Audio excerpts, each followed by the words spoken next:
So far we have looked at some important experimental observations concerning particles located at fluid interface, and we have also looked at the hypothesis as well as the theory that has been put forward to explain these experimental observations, which are the fact that the long range repulsion for the charged particles positioned at the interface arises due to what is called as a dipolar nature of a dipole that is associated with every particle at the interface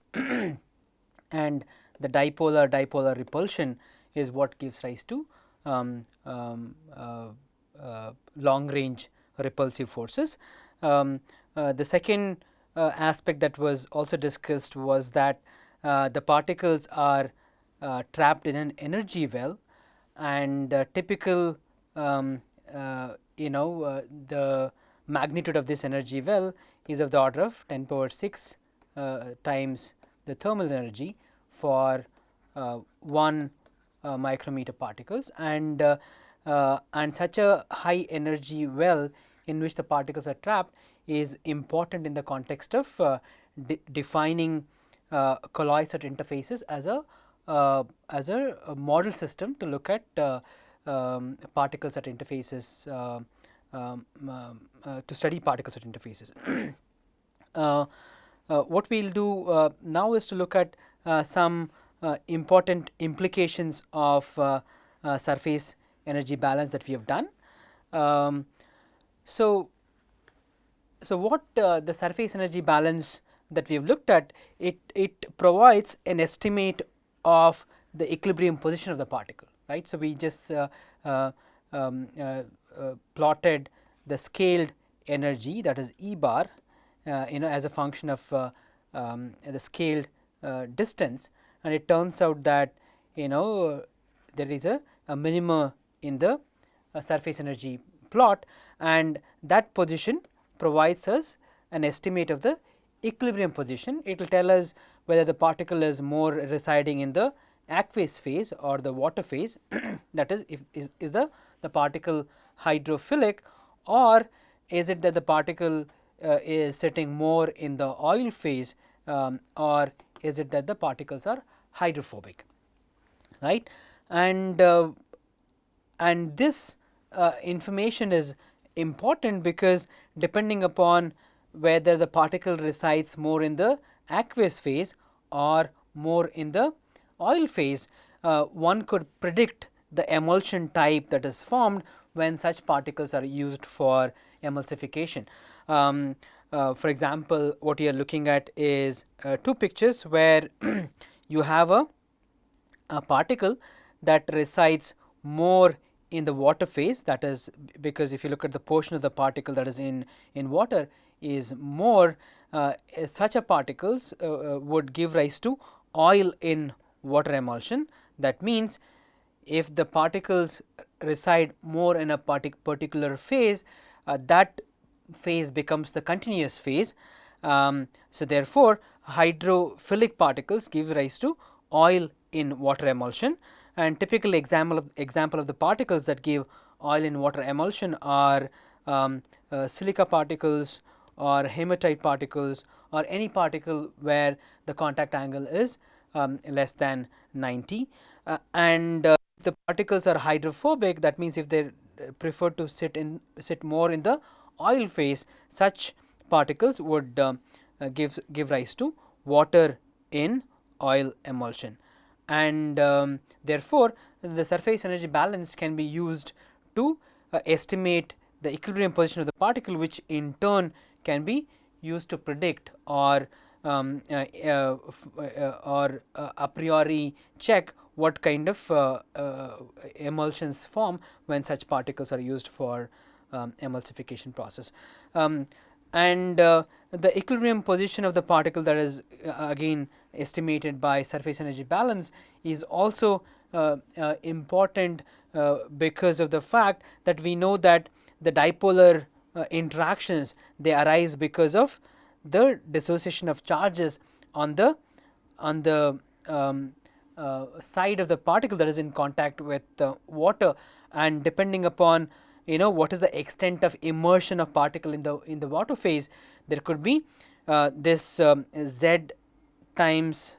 q is z times E, right, and that depending upon what is the total surface area that is in contact with water. This q can be higher if the particles are more hydrophilic, and if the particles are hydrophobic, this q would be lower. Therefore, the magnitude of the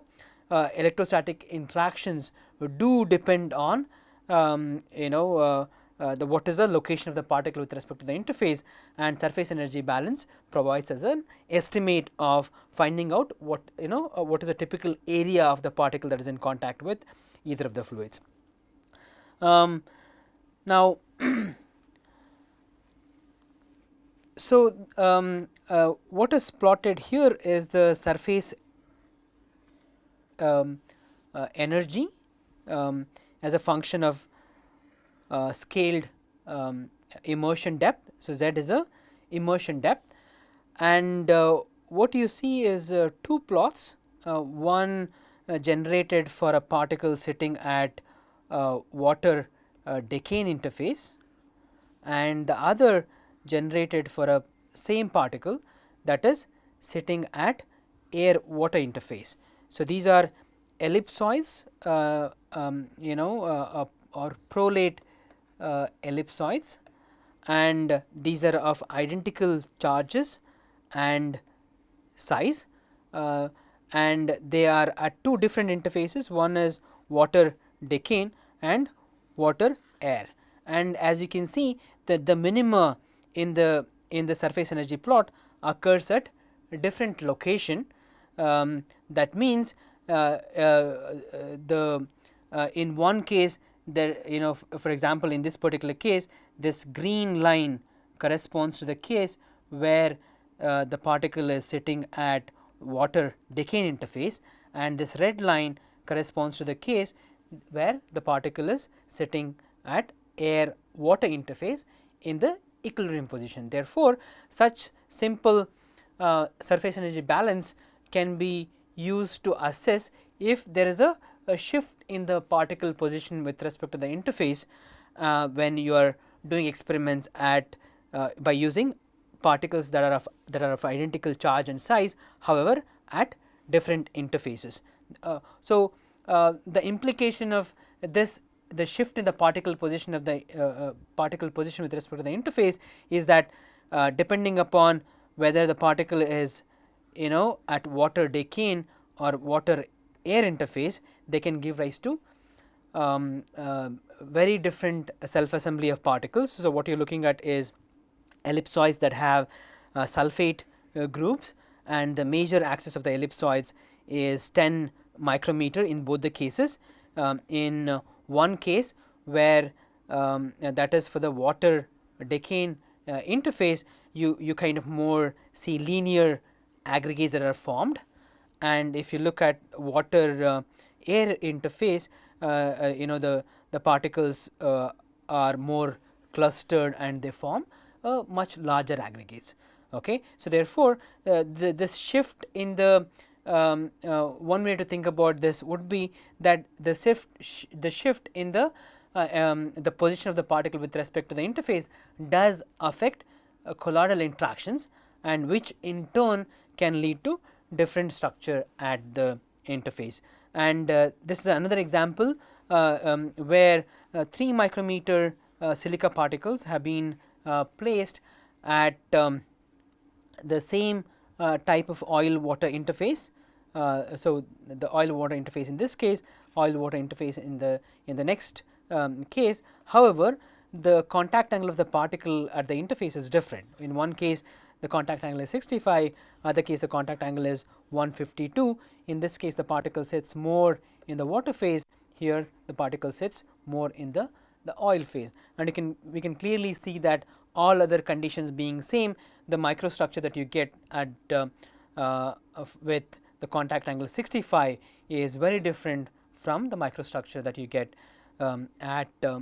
when the contact angle is 150. Therefore, um, therefore we can use surface energy balance calculations in a way to understand the influence of various different parameters on on the microstructure of the particle, the interfaces, as well as to predict the emulsions that form when such particles are used in for interface stabilization. Now, what we are going to do now is to kind of use the surface energy balance that we have done to calculate what is the energy that is required to detach a particle from the interface. So, for that we will again use this plot of the surface energy, that is a scaled total surface energy as a function of immersion depth, that is z bar here, and we derive this expression that the scaled surface energy goes as z bar square times 2 times a minus b z bar plus 2a plus 2b minus 1, where a is given as the ratio of the interfacial tension, that of particle air to the water air, and particle, and b that of particle water to water air, right. Now, what we will do is, so this particular point, okay, corresponds to the total energy or the total surface energy of the particle when the particle is immersed completely in air. So, in this is what the configuration looks like. You have air water interface, and so in such a case the particle center is at a distance r from the interface. Therefore, the scaled therefore,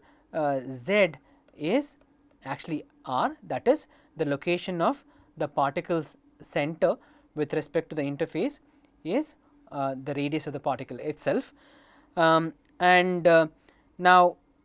this the equilibrium configuration corresponds to the case where the particle is located at the interface, and we know that the energy corresponding to that is given by E bar minimum, and the energy that corresponds to when the particle is shifted and put completely in the air phase is given by E bar air, right. And therefore, the energy that is required to detach a particle is given by what is the energy total surface energy when the particle is in air air phase minus what is the energy that corresponds to the equilibrium position, right. Now, and because of the fact that this z is r, the scaled height z bar is going to be z, so r divided by capital R, that is going to be 1, right. So, therefore, we can take the total surface energy of the particle that is corresponding of the system, and then if we substitute z bar is equal to 1, we end up with what is the energy surface energy corresponding to the particle when it is completely in air phase, right. And similarly, for E bar minimum, so I will have to take this expression and then substitute z bar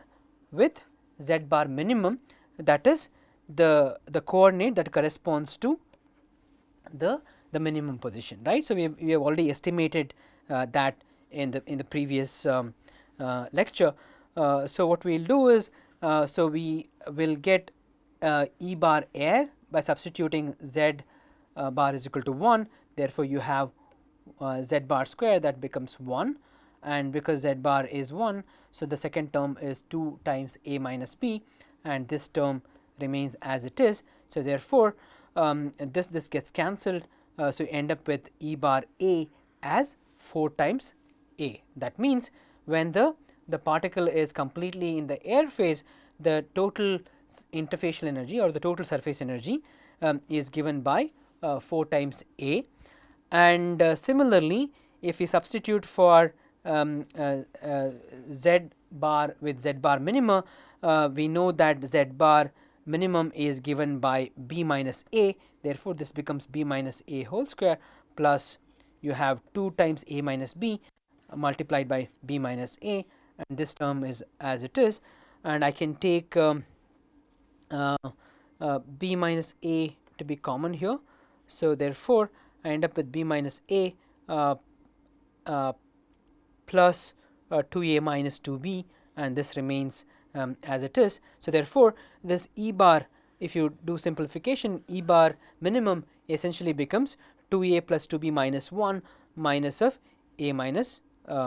b whole square. Okay. So, therefore, now that we have been able to calculate what is E bar air and E bar minimum, so we can calculate what is the detachment energy, which essentially is E bar air minus E bar minimum. Therefore, this becomes 4a, that is E bar a minus E bar minimum term. Therefore, E d air, that corresponds to the energy that is required for detaching a particle into the air phase, is given by 2 times a minus 2b plus 1 plus 1 a minus b whole square, and because we know that a is 0.49 and b is 0.14, we can substitute these values and we obtain energy that is required for detaching the particle into the air phase is 1.82. Of course, this is the scaled energy. If you want the absolute values of the energy, you would have to multiply this term with pi r square into gamma of air water, that is the area that is so because we had scaled the expression for E bar with pi r square times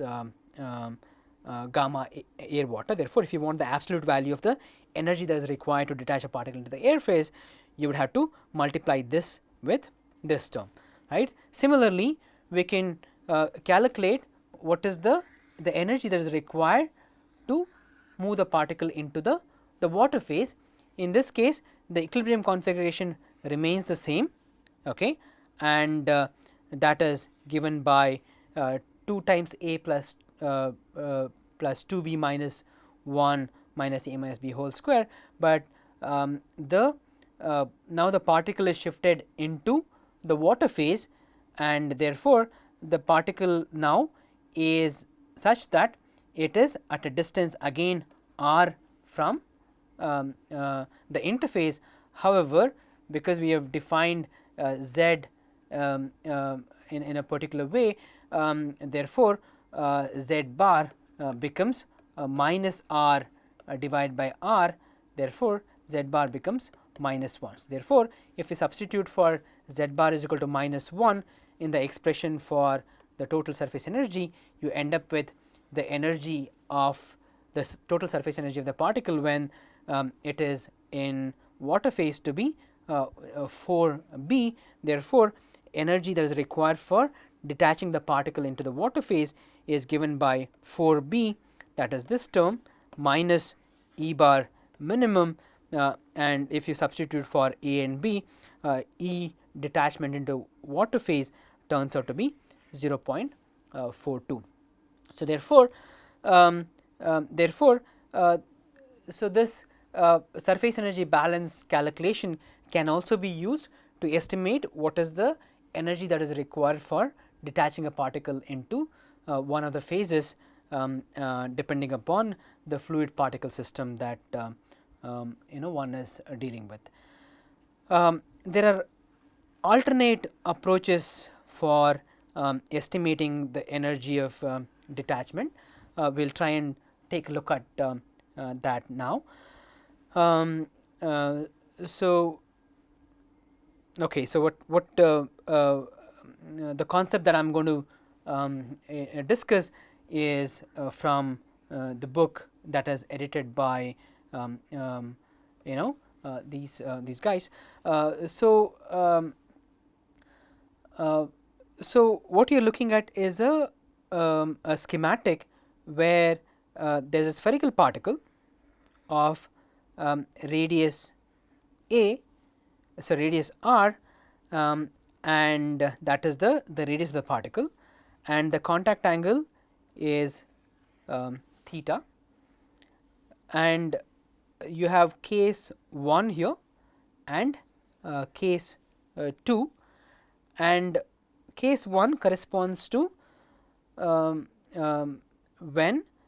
the particle is at equilibrium configuration. Okay. That means, the spherical particles is positioned at the interface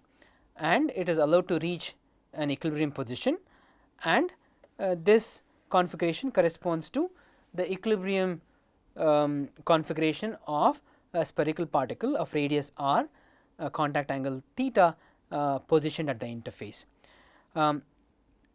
Now, this case 2 corresponds to when the particle is removed from the interface and it is positioned in the oil phase. Okay. That means, the particle that is positioned at the interface, that is shifted and then that is placed completely such that it is completely in the oil phase. Okay. And that is shown in this schematic too, right. Now, what we can do is we can write an expression for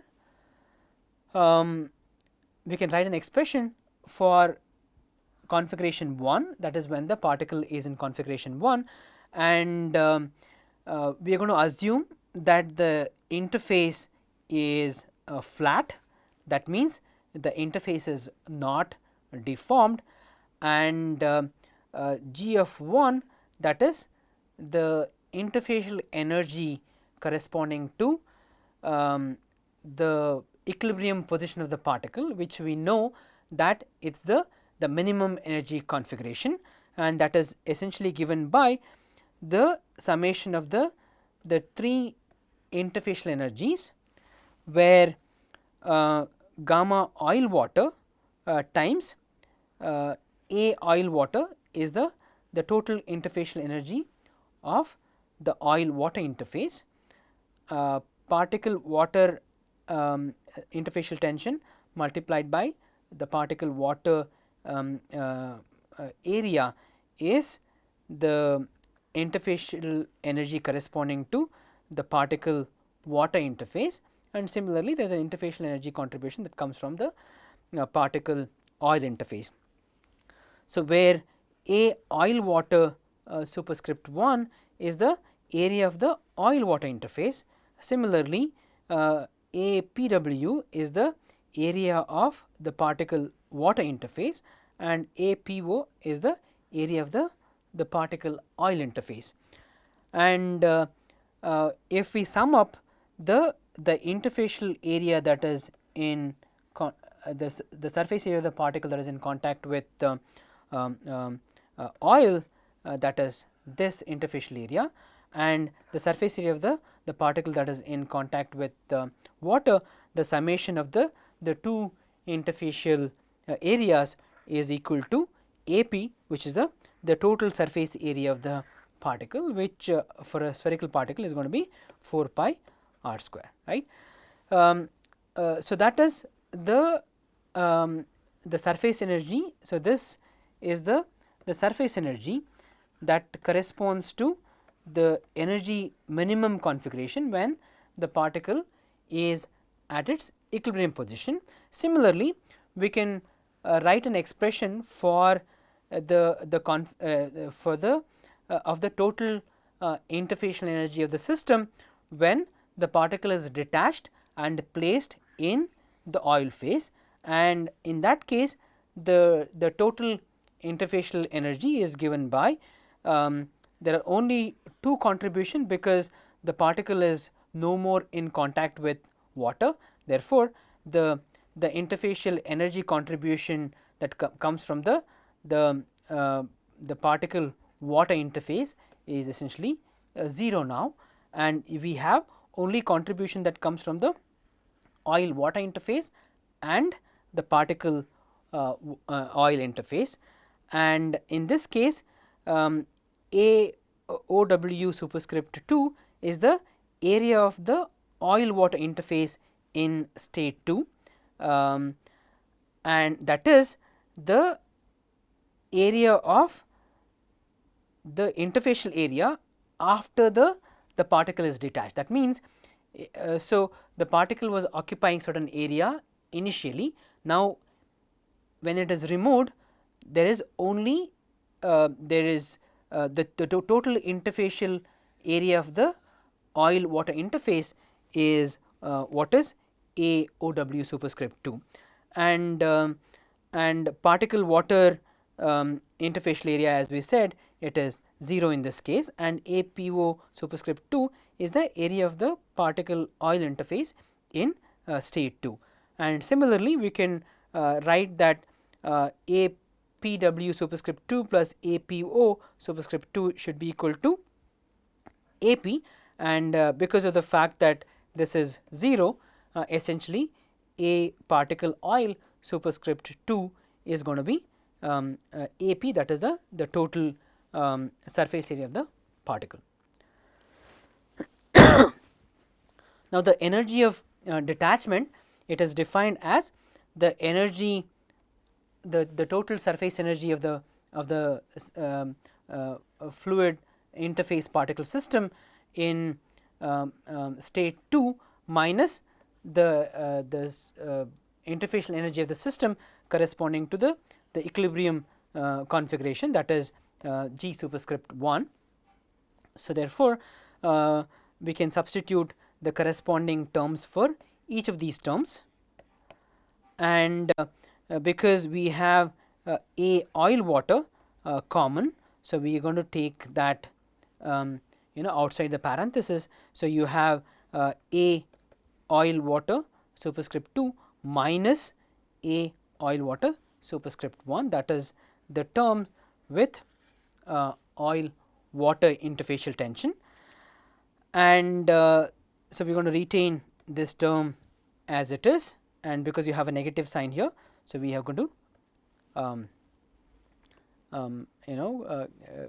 basically you have these two terms with negative sign, okay, and this term will continue to remain the same, and because of the fact that A particle water superscript 2 particle oil superscript 2, that is the interfacial area of the particle oil interface, we have said that because the particle is only in contact with oil phase, it is same as AP. Therefore, we can substitute for AP instead of APO superscript 2, and we know that APO is same as, so AP is same as A particle water in configuration 1 plus A particle oil in configuration 1, and therefore, these two terms gets cancelled. So, this term and sorry about that. So, this should be so you have okay, not this term, okay. We know that this term that's positive sign here, and this term, this is negative sign. So, therefore, these two terms gets cancelled. So, what we end up with is particle oil interfacial tension times APW1 minus particle water interfacial tension multiplied by APW superscript 1, and because APW superscript 1 is common, I can take it out of the parenthesis. You end up with gamma particle oil minus gamma particle water term, and we can use Young's equation, which relates the interfacial tension of the particle oil interface, particle water interface, and oil water interface with the contact angle. So, therefore, we can replace this term with the right hand side of Young's equation. Therefore, we have delta G dO is gamma oil water times A oil water superscript 2 minus A oil water superscript 1 minus gamma oil water cos theta times A particle water superscript 1. And this term, which is the oil water interfacial area in configuration 2 minus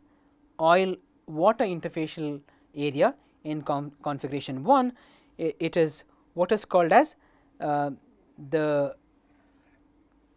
contact area,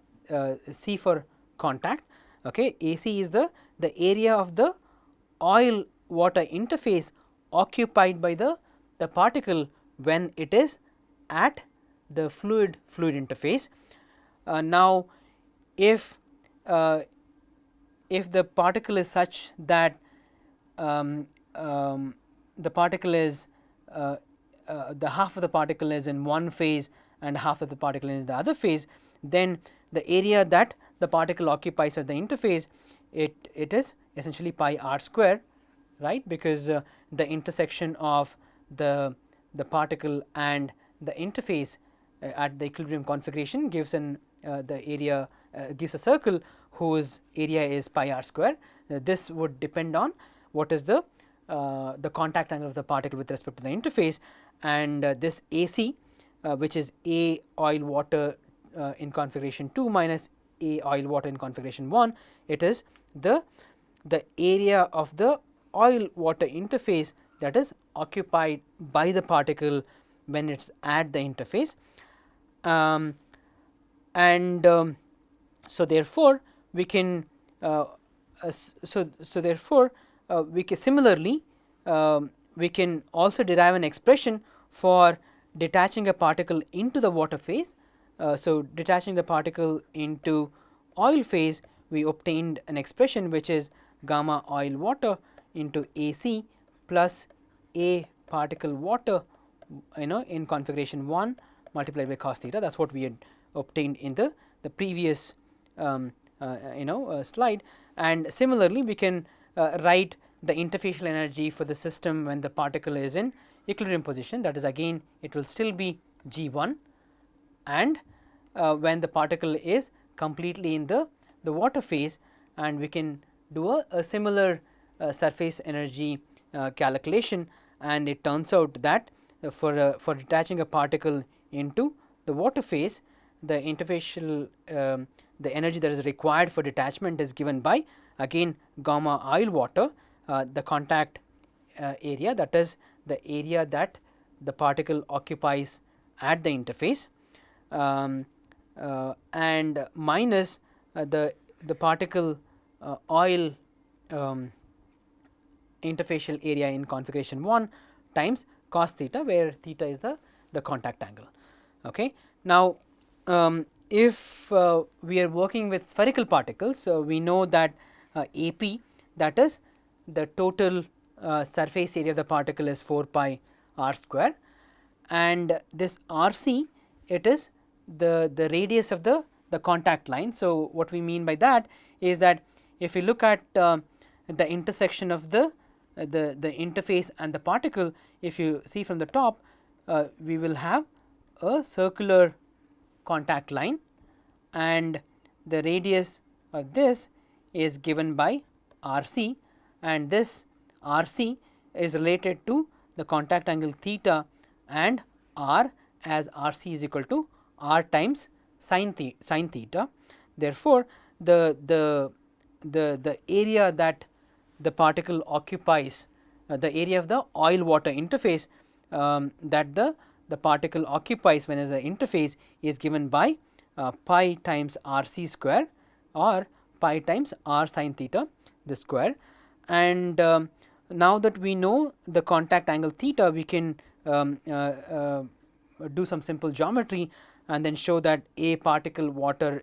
in configuration 1 is 2 pi r square into 1 plus cos theta, and A particle oil in configuration 1 is 2 pi r square into 1 minus cos theta, right. and therefore, the energy that is required for detaching a particle into oil phase, we can obtain an definite expression where we are going to replace AAC by the contact area, that is pi r square into sin square theta, plus PO, it is 2 pi r square into 1 plus cos theta multiplied by cos theta, because we have pi r square and as common. So, we can take that out. So, we have pi r square times gamma oil water into sin square theta plus 2 times 1 plus cos theta multiplied by cos theta, and we can write this as cos square theta plus cos square theta. This becomes 1, that is what you have here, and 2 times cos theta plus cos theta square, which is essentially becomes delta theta delta G detachment into oil phase is pi r square into gamma oil water multiplied by 1 plus cos theta whole square. And similarly, we can show that detachment energy into the water phase is given by pi r square into gamma oil water into 1 minus cos theta square. Therefore, the energy of detachment either into the oil phase or the water phase is given by pi r square gamma oil water into 1 plus or minus cos theta square, or 1 minus or this you can write it as 1 minus mod of cos theta whole square. Okay. So, therefore, there are two approaches to obtaining the energy that is required for detaching a particle into one of the fluids, either by doing a surface energy balance. We will find out what is the energy that corresponds to the minimum and what is the energy that is when the particle is in one of the phases, and the difference between the two, or you can both of them of course are you can are analogous. So, or you can write an expression for the total free energy of the system when the particle is in the equilibrium position, and you shift the particle into one of the phases and then write an expression for the total interfacial energy, and the difference of that is the energy that is required for detaching the particle into one of the phases. And this is an a plot of the energy of detachment as a function of particle size that we have already seen, and you will see that the energy of detachment essentially increases with increase in the particle dimension, and it goes as radius of the particle to the power 2.